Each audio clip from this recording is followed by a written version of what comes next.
مورنينج عليكم. حابة اتكلم معاكم النهاردة عن حاجة اتسألت عنها كتير جدا.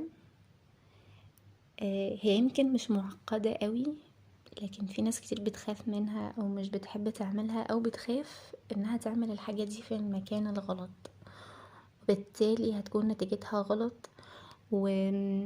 والنية هتكون راحت 360 درجة عكس ما كانوا هما حابين. هنتكلم عن العمل التطوعي. هو مبدئيا العمل التطوعي هو الحاجة اللي انت بتعملها بدون مقابل مادي او اي ربح، يعني اي مقابل مادي او ربحي مش موجود معانا في البوينت دي. الجزء العملي عندنا او المتداول معانا زكاة العلم نشره. حلو قوي، ده عمل تطوعي احنا بنعمله.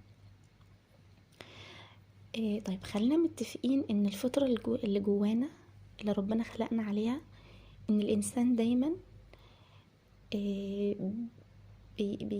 بيحاول ان هو يقدم الخير، ان الفطرة السليمة بتدعو الانسان انه يقدم افضل حاجة عنده للاخرين، يعني طبعا بدون ما يكون جاي على نفسه.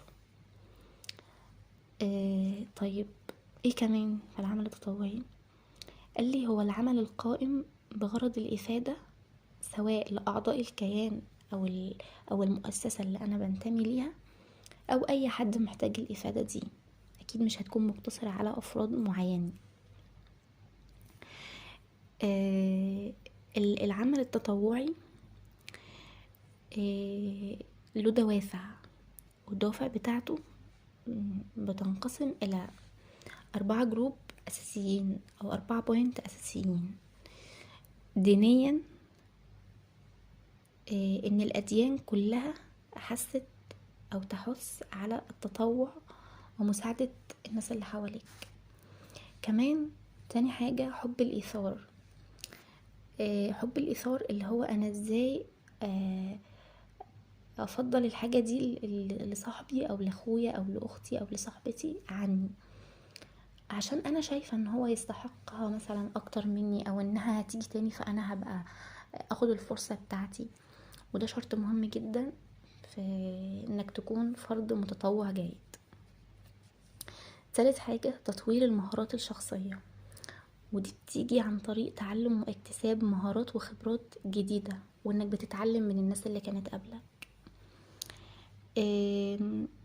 رابع حاجة الأسباب الاجتماعية، ودي شوية مش بتعتمد على انتماء معين أو على مكان معين، لأنها بتتلخص في إنك بتعرف أشخاص جديدة، يعني بتكون صداقات وعلاقات جديدة، ومن خلال كده إنك بتساهم في تطوير المجتمع. بس وبكده نكون خلصنا رد على الأسئلة المتعلقة بالعمل التطوعي.